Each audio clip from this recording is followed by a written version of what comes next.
Hello everyone. आज के इस वीडियो में हम पॉलिटी सब्जेक्ट के हिस्ट्रिकल बैकग्राउंड नाम के चैप्टर का रिवीजन करने वाले हैं, जो कि हम करेंगे पीवाईक्यू की हेल्प से। ठीक है, तो चलिए हम हमारे इस वीडियो को शुरू करते हैं। एक बात और मैं आपको बता दूं कि ये पर्टिकुलर वीडियो जो है ये आपके यूपीएससी से रिलेटेड हर एक एग्ज़ाम के लिए वैल्यूबल है, जिस भी एग्ज़ाम की आप तैयारी कर रहे हैं। अगर आप यूपीएससी के अलावा किसी और भी एग्ज़ाम की तैयारी कर रहे हैं जिसमें पॉलिटी एक सब्जेक्ट के रूप में आपके एग्ज़ाम में पूछा जाता है, तो आप इस वीडियो को देख सकते हैं, जिसमें हम पॉलिटी का रिवीजन कर रहे हैं पीवाईक्यू के थ्रू। ठीक है, चलिए तो हम हमारे वीडियो को शुरू करते हैं। देखिए, सबसे पहले हम क्वेश्चन देखेंगे, क्वेश्चन नंबर 42। ये क्वेश्चन आपका यूपीएससी सीएसई के अंदर ही पूछा गया है ईयर 2021 में। ठीक है, अब यहाँ पर बात यह है कि जितने भी क्वेश्चंस हम यहाँ पर आज वीडियो में देखने वाले हैं, उन क्वेश्चंस में जो टॉपिक है, मतलब क्वेश्चन किसी न किसी टॉपिक पर तो आता ही है ना, उस टॉपिक को थोड़ा सा हम जानने की कोशिश करेंगे जितना हो सके। वीडियो ज़्यादा लंबा ना हो, लंबा ना हो तो उसको प्रायोरिटी दी जाएगी। ठीक है, ताकि आपको कम से कम समय में एक बेहतर इन्फॉर्मेशन मिल जाए आसानी से। ठीक है, तो क्वेश्चन नंबर 42 है। देखिए आप यहाँ पर क्वेश्चन नंबर 42 जो है वो पूछा गया है 1919 के गवर्नमेंट ऑफ इंडिया एक्ट के ऊपर।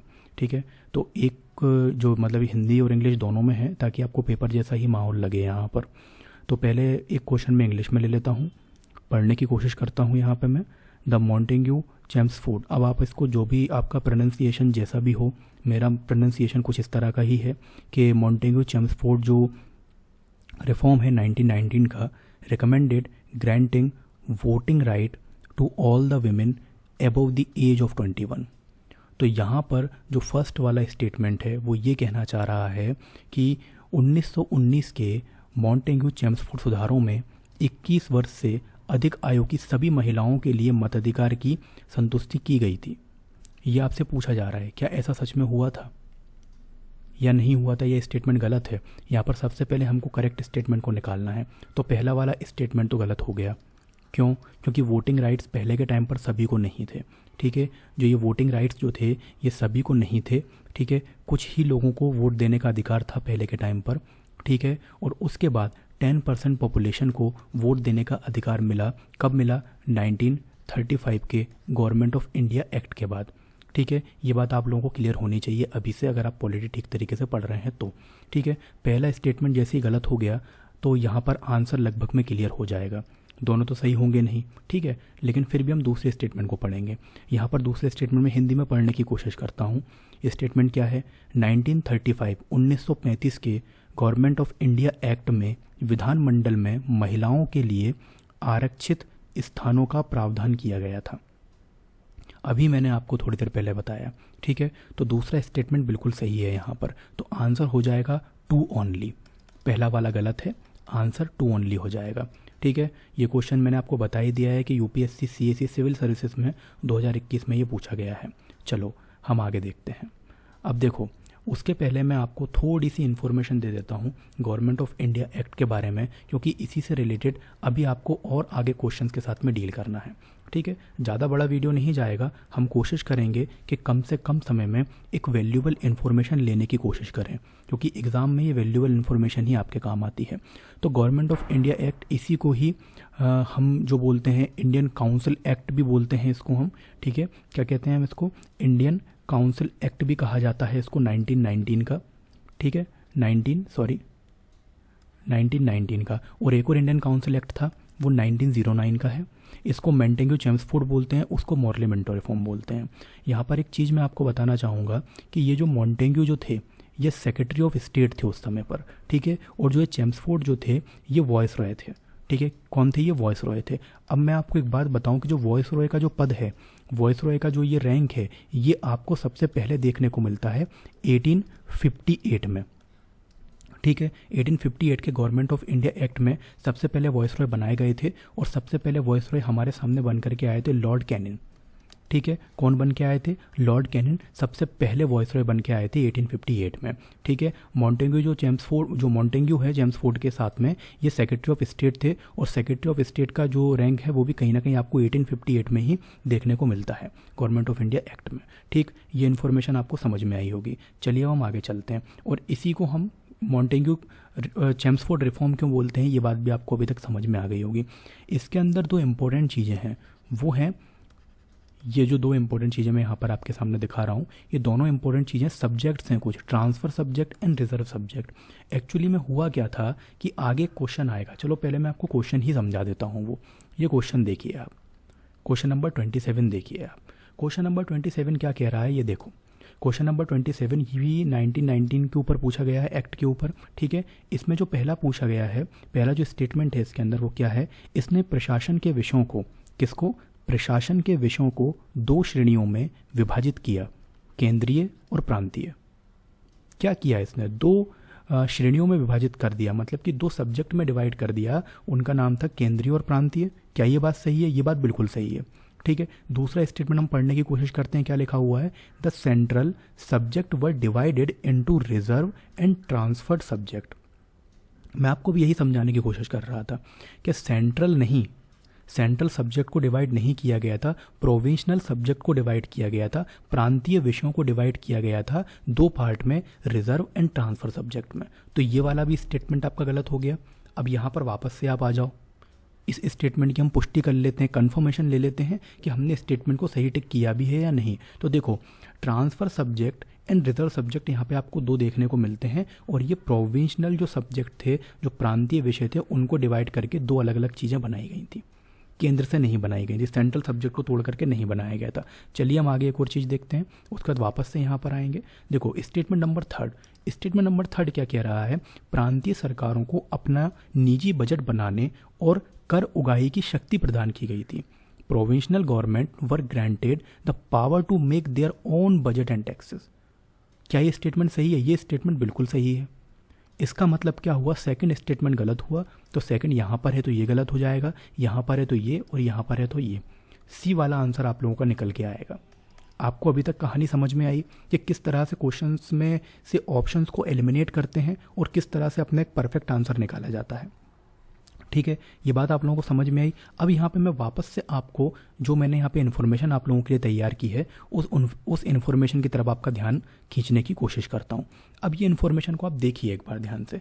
इसमें ट्रांसफ़र सब्जेक्ट में कुछ चीज़ें लिखी हुई हैं और रिजर्व सब्जेक्ट में भी कुछ चीज़ें यहाँ पर लिखी हुई हैं। आप लोग इनको ध्यान से पढ़ लीजिए।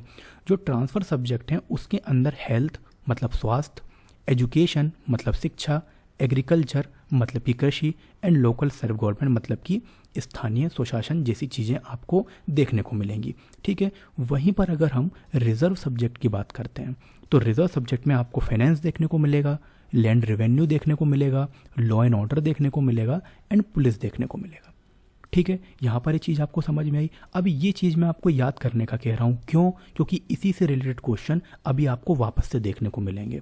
अगर आप सॉल्व कर पाते हैं तो आपका कॉन्फिडेंस अच्छा हो जाएगा, और अगर नहीं कर पाते हैं तो इसका स्क्रीनशॉट भी आप ले सकते हैं, एज अ नोट्स इसको आप इस्तेमाल कर सकते हो, ठीक है, ताकि एग्जाम में क्विक रिवीजन में ये चीज़ें आपके बहुत अच्छे से काम आती हैं, ठीक है। अब देखिए वापस से एक और चीज़, यहाँ पर फिर से एक और क्वेश्चन पूछा गया है जो कि यूपीएससी सीएसी 2022 में आया हुआ है, और ये वापस से गवर्नमेंट ऑफ इंडिया एक्ट 1919 के बारे में पूछा गया है। गवर्नमेंट ऑफ इंडिया एक्ट 1919 के बारे में मैंने आपको अभी जो भी इन्फॉर्मेशन दी हुई है शुरुआत में, आप उसको याद कर लीजिए, क्योंकि यहाँ पर उसी इन्फॉर्मेशन से रिलेटेड क्वेश्चन पूछा गया है। अब देखो क्या क्वेश्चन है कि in the government of India act 1919 the function of provincial government were divided into reserve and transfer subject. देखो क्वेश्चन में आंसर है, पिछले वाले क्वेश्चन का आंसर इस क्वेश्चन में आपको देखने को मिल गया है, ठीक है। समझ में आया आपको। Which of the following were treated as a reserve subject. यहाँ पर आपसे रिजर्व सब्जेक्ट के आंसर पूछा है कि रिजर्व सब्जेक्ट में कौन कौन सी चीज़ें आती हैं। हिंदी में बोले तो निम्नलिखित में से कौन से आरक्षित विषय माने गए हैं। आपको मैंने थोड़ी देर पहले याद कराया था कि रिजर्व सब्जेक्ट कौन कौन से होते हैं। क्या लोकल सेल्फ गवर्नमेंट, अगर मैं डायरेक्ट बोलूं, क्या लोकल सेल्फ गवर्नमेंट रिजर्व के अंदर आता है या ट्रांसफर सब्जेक्ट के अंदर आता है, किसके अंदर आता है? तो आप सभी लोग बोलेंगे कि भैया ये वाला तो गलत ही हो गया यहाँ पे, ये तो होगा ही नहीं। और जैसे ही सेकंड गलत होगा आपका लगभग में आंसर तो तय ही हो जाएगा। लेकिन मेरा ये मानना है कि थोड़ा सा आप लोग दिमाग लगाइए, और अभी आप अगर घर पर हैं तो आप नॉलेज का इस्तेमाल कीजिए ताकि ज़्यादा से ज़्यादा चीज़ें आपको याद हो सकें, ठीक है। तो पहला ऑप्शन क्या है, एडमिनिस्ट्रेशन ऑफ जस्टिस, न्याय का प्रशासन, बिल्कुल सही है, ये आता है। लोकल सेल्फ गवर्नमेंट तो हमने पहले ही कट कर दिया, आंसर तो हम निकाल ही चुके हैं। लैंड रेवेन्यू बिल्कुल है, लैंड रेवेन्यू। पुलिस, हाँ सही बात है, पुलिस भी है, तो आंसर सी वाला हो जाएगा, फर्स्ट, थर्ड एंड फोर्थ। ठीक है, अब इससे जो रिलेटेड इन्फॉर्मेशन है उसको थोड़ा सा मैं आपके सामने दिखा देता हूँ एक बार। ये देखिए क्या लिखा हुआ है यहाँ पे, एक बार इसको पढ़ने की कोशिश कीजिए एक बार आप लोग कि क्या लिखा हुआ है। देखो यहाँ पर आपको कुछ ट्रांसफर सब्जेक्ट लिखे हुए, कुछ रिजर्व लिखे हुए हैं। आपसे रिजर्व पूछे गए थे तो finance, land revenue, law and order and police. वहाँ पर आपको कहीं ना कहीं लोकल सेल्फ गवर्नमेंट भी दिया हुआ था, मतलब ये तो गलत हो गया। मतलब हमने जो आंसर अभी आइडेंटिफाई किया हुआ है, हमारा आंसर एकदम सही है। ठीक है, तो यहाँ पर आप लोग इसको देख पा रहे होंगे बड़े आसानी से। ठीक है, चलो हम अगले क्वेश्चन पे अब चलते हैं, है ना। देखो इसके पहले मैं आपको एक चीज़ बता दूं कि अभी हमने गवर्नमेंट ऑफ इंडिया एक्ट 1919 को अच्छे से समझा है। समझा इन द सेंस कहने का मतलब ये है कि हमने जो इंपॉर्टेंट चीज़ें हैं जिस पर क्वेश्चंस अक्सर बन के आते हैं, हमने वो चीज़ समझी हुई है। तो क्या हमने पढ़ा हुआ है अभी गवर्नमेंट ऑफ इंडिया एक्ट 1919 के बारे में, हमने एक क्विक रिवीजन जैसा लिया हुआ है जिन टॉपिक्स पर क्वेश्चन आया हुआ है। अब इसके साथ साथ आपको 1909 का मॉर्लेमेंटो रिफॉर्म भी पढ़ना है आपको। ठीक है, मॉर्लेमेंटो रिफॉर्म भी आपको 1919 का पढ़ना है। उसी के साथ 1813 का चार्टर एक्ट भी पढ़ना है और 1833 का भी चार्टर एक्ट आपको पढ़ना है। इनसे भी रिलेटेड क्वेश्चंस आते हैं। और आपको 1773 का एक बार रेगुलेटिंग एक्ट भी पढ़ना है, क्योंकि इसमें ही 1774 में आपको सुप्रीम कोर्ट कि जो चीफ जस्टिस हैं एलिजा एम्पे, जो सबसे पहले चीफ जस्टिस बने थे, कलकत्ता के अंदर सुप्रीम कोर्ट बनाया गया था, तो वो चीज़ भी आपको देखने को मिलती है। ठीक है, तो ये आपको पढ़ना ही पढ़ना है। और सबसे आईएमपी चीज़ जो आपको पढ़नी है इस पूरे चैप्टर के अंदर, वो 1935 का गवर्नमेंट ऑफ इंडिया एक्ट पढ़ना ही है। ठीक है, मतलब पूरा नहीं पढ़ना है, कुछ की पॉइंट्स आपको पढ़ने हैं, क्योंकि उन्हीं से रिलेटेड क्वेश्चंस आपको आपके एग्जाम में देखने को मिलते हैं। ठीक है, अगला क्वेश्चन देखते हैं, क्वेश्चन नंबर 50, जो कि यूपीएससी सीएससी के अंदर ही आया है, मतलब सिविल सर्विसेज के अंदर ही आपसे पूछा गया है। अब देखो यहाँ पर ये क्या पूछ रहा है, यहाँ पर ये पूछ रहा है कि निम्नलिखित में से किस एक एक्ट द्वारा बंगाल के गवर्नर जनरल को भारत के गवर्नर जनरल के रूप में अभिहित किया गया था।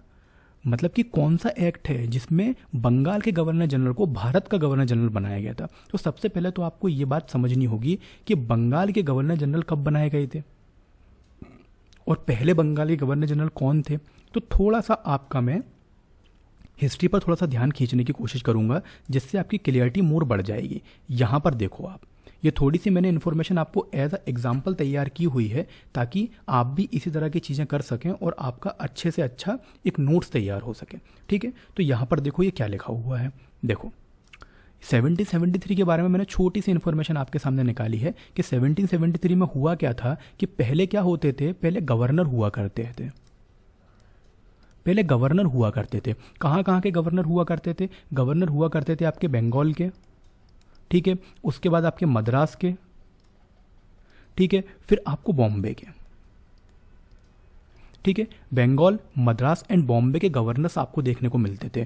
फिर 1773 का जब रेगुलेटिंग एक्ट आया ना, तो उसने क्या किया कि जो बंगाल के गवर्नर जनरल जो थे, सॉरी बंगाल के जो गवर्नर थे, जो बंगाल के गवर्नर जो थे, उन्हीं को प्रमोट करके गवर्नर जनरल ऑफ बंगाल बना दिया। ठीक है, क्या बना दिया, गवर्नर जनरल ऑफ बंगाल बना दिया। और इन्हीं के अंडर रख दिए उन्होंने बॉम्बे और मद्रास के गवर्नर्स को। मतलब कि अब वो इनके अंडर ही काम करेंगे। समझ में आया आपको, बॉम्बे एंड मद्रास के गवर्नर्स को इन्हीं के अंदर रख दिया गया और बंगाल के जो गवर्नर थे उनको गवर्नर जनरल का एक टाइटल दे दिया गया। ठीक है, और फर्स्ट गवर्नर जनरल कौन बने, तो फर्स्ट गवर्नर जनरल आपके वैरेन हेस्टिंग बने हुए थे। आप लोगों को ये बात अच्छे से पता होना चाहिए। अब इसी में 1774 में इस रेगुलेटिंग एक्ट के अंदर ही 1774 के अंदर सुप्रीम कोर्ट को बनाया गया। सुप्रीम कोर्ट को बनाया गया जिसमें एक चीफ जस्टिस होते थे। ठीक है, ये बात आप लोगों को समझ में है कि एक चीफ जस्टिस होते थे इसके अंदर और 3 उनके जो अदर जो जजेस होते थे वो होते थे। ठीक है, समझ में आया आपको। 1774 में कहाँ बना था ये, कलकत्ता के अंदर। ठीक है, ये आपको पता होना चाहिए अगर आप लिख रहे हो तो। ठीक है, और उनका नाम क्या था, जो पहले सीजीआई बने थे उनका नाम क्या था, तो उनका नाम था एलिजा एम्पे। अगर मैं स्पेलिंग सही लिख रहा हूं तो एलिजा एम्पे, सॉरी। ये जो थे फर्स्ट सीजीआई थे कलकत्ता सुप्रीम कोर्ट के अंदर, जहाँ पे सुप्रीम कोर्ट बनाया गया था। क्लियर हुई ये चीज़। अब यहाँ से मैं आपको एक चीज़ बताना चाहूँगा कि जो जब बात निकली है गवर्नर जनरल की, जब बात निकली हुई है यहाँ पर, तो एक चीज़ आप लोग हमेशा याद रखिए, क्वेश्चन पूछा गया है कि गवर्नर जनरल ऑफ बंगाल को गवर्नर जनरल ऑफ इंडिया कब बनाया गया था। तो यहाँ पर सबसे पहले मैं आपको एक चीज़ बता दूँ कि सबसे पहले जो बंगाल के गवर्नर को बंगाल का गवर्नर जनरल बनाया गया, वो बनाया गया 1773 के रेगुलेटिंग एक्ट में। ठीक है, उसके बाद बंगाल के गवर्नर जनरल को गवर्नर जनरल ऑफ इंडिया बनाया गया। ये कब बनाया गया? ये बनाया गया आपका 1833 में। उसके बाद इन्हीं गवर्नर जनरल ऑफ इंडिया को वॉइसरॉय ऑफ इंडिया बनाया गया। इंडिया का वॉइसरॉय बनाया गया, वो बनाया गया 1858 में। ठीक है, ये चीज़ें आप याद रखेंगे। क्लियर है, ये चीज़ें आपको याद रखनी है। तो आंसर हमारा लगभग में निकल ही आ चुका है। सभी लोगों को पता है कि आंसर क्या है? आंसर है आपका 1833 ऑप्शन डी। ठीक, ये बात क्लियर हुई यहाँ पे। चलो अगले क्वेश्चन की तरफ चलते हैं। अगला क्वेश्चन क्या पूछ रहा है? अगला क्वेश्चन आया है आपका गवर्नमेंट ऑफ इंडिया एक्ट 1935 से। कहाँ से पूछा गया है? गवर्नमेंट ऑफ इंडिया एक्ट 1935 से अगला क्वेश्चन पूछा गया है। इसका पहला ऑप्शन देखते हैं हम, हिंदी में देखें। ठीक है, पहला ऑप्शन देखते हैं। इसमें ब्रिटिश भारतीय प्रांतों और देसी रियासतों को मिलकर एक अखिल भारतीय परिसंघ फेडरेशन की स्थापना का प्रावधान किया गया। गलत हो गया ये तो। ठीक है, दूसरा ऑप्शन क्या है? रक्षा और विदेश संबंधित मामलों को परिसंघीय विधानमंडल के नियंत्रण में रखा गया ना, ये वाला भी गलत हो गया। तो इसके हिसाब से तो इसके दोनों ही गलत हो गए। हाँ, ये बात सही है कि ऑप्शन जो इसका आंसर है वो डी है। ठीक है, इसमें से कोई भी सही नहीं है क्योंकि दोनों ही स्टेटमेंट 1935 एक्ट के लिए गलत हैं। कोई भी उपयुक्त नहीं है इनमें से, सारे ही गलत हो गए हैं। ठीक है, चलो अगला क्वेश्चन देख लेते हैं। वीडियो ज़्यादा बड़ा ना हो जाए, अदरवाइज़ फिर रिवीजन सीरीज़ कम और वो मतलब कि पढ़ाई वाली ज़्यादा लगने लग जाती है कि यार ये तो पूरा टॉपिक ही एक्सप्लेन हो गया और इसमें रिवीजन का तो कुछ हुआ नहीं और क्वेश्चन भी ज़्यादा नहीं हुए। ठीक है, क्वेश्चन नंबर 26 देखो CAPF में पूछा गया है। इसमें आपको मैच करना है कि 1774 में क्या क्या चीज़ें हुई थी, 1813 में क्या हुआ था, 33 में क्या हुआ था और 53 में क्या हुआ था। ठीक है, देखो क्या है Pitt's India act 1774। Pitt's India act 1774 में क्या हुआ था, कोई आइडिया है आपको? तो board setup by the crown to control affair of India. ठीक है, ये यहाँ पर ए हो जाएगा। ठीक है, अगला ढूंढते हैं हम बी वाला, द चार्टर एक्ट 1813। तो charter act 1830 termination of monopoly of east India company over Indian trade, तो ये बी हो जाएगा। अब हमको सी और डी ढूंढने हैं, द चार्टर एक्ट 1833। तो चार्टर एक्ट 1833 में क्या लिखा है? इनलार्जमेंट ऑफ, क्या लिखा हुआ है यहाँ पे, एक सेकेंड, क्या enlargement of the governor general legislative council, क्या ये हो सकता है? ये थोड़ी ना होगा, ये तो 1853 की बात है। हम वापस से दूसरा स्टेटमेंट देखते हैं, हमारे पास क्या अवेलेबल है? Discrimination against Indian remove in matter of employment and higher services, ये बिल्कुल सही है, ये तो सही हो गया। ठीक है, और बचा कुचा क्या है? ये बचा हुआ है, तो ऑप्शन डी यहाँ आ जाएगा। तो ऑप्शन क्या होगा? सबसे पहले थर्ड वाला नंबर ए पे आ जाएगा, तो हमारा ऑप्शन सी आंसर हो जाएगा। क्या हो जाएगा? जो ऑप्शन सी है वो आंसर हो जाएगा। ए का आंसर 3 वाला है, बी का आंसर 4 वाला है, सी का आंसर 2 वाला है एंड डी का आंसर नंबर 1 है। ठीक है, ये बात समझ में आई आपको? इसका आंसर है सी वाला। चलिए एक क्वेश्चन और देख लेते हैं, है क्या हमारे पास? नहीं, क्वेश्चंस इतने ही थे। ठीक है, तो आज की वीडियो में इतना ही। आई होप ये वीडियो आपकी एक बेटर अंडरस्टैंडिंग के लिए काफ़ी हेल्पफुल रहेगा, काफ़ी हेल्प करेगा आपकी अगर आप एग्ज़ाम देने के लिए जाते हैं। और मेरा कहना ये है कि ये जो पर्टिकुलर चैप्टर है, हिस्ट्रिकल जो बैकग्राउंड नाम का जो चैप्टर है, इस चैप्टर को आप अच्छे से पढ़िए क्योंकि हर साल इसमें से कम एक क्वेश्चन तो आपको देखने को मिलता ही है, चाहे आप UPSC की या किसी भी एग्ज़ाम को अगर आप देने जा रहे हैं तो एक क्वेश्चन तो मिनिमम आपको देखने को इससे मिलेगा ही मिलेगा। ठीक है, तो आप लोग इस चैप्टर को अच्छे से प्रिपेयर कर लीजिए। जिन एक्ट के बारे में अभी हमने बात की, अगर आप उतना ही पढ़ के चले जाते हैं तो आपका काम हो जाएगा, क्योंकि 1-2 क्वेश्चंस आते हैं। CAPF में 2 क्वेश्चंस आए थे, लेकिन UPSC में तो हर साल 1 क्वेश्चन आता है, बस 2025 में देखने को नहीं मिला। यहाँ से 2025 में देखने को नहीं मिला। अगर मैं गलत हूँ, अगर आया होगा 2025 में तो प्लीज़ आप मुझे बताइएगा। ठीक है, तो आज की वीडियो के लिए इतना ही। वीडियो देखने के लिए धन्यवाद। अगर आपको वीडियो पसंद आया हो तो चैनल को लाइक कीजिए, शेयर कीजिए और सब्सक्राइब कीजिए। थैंक यू एंड जय हिंद।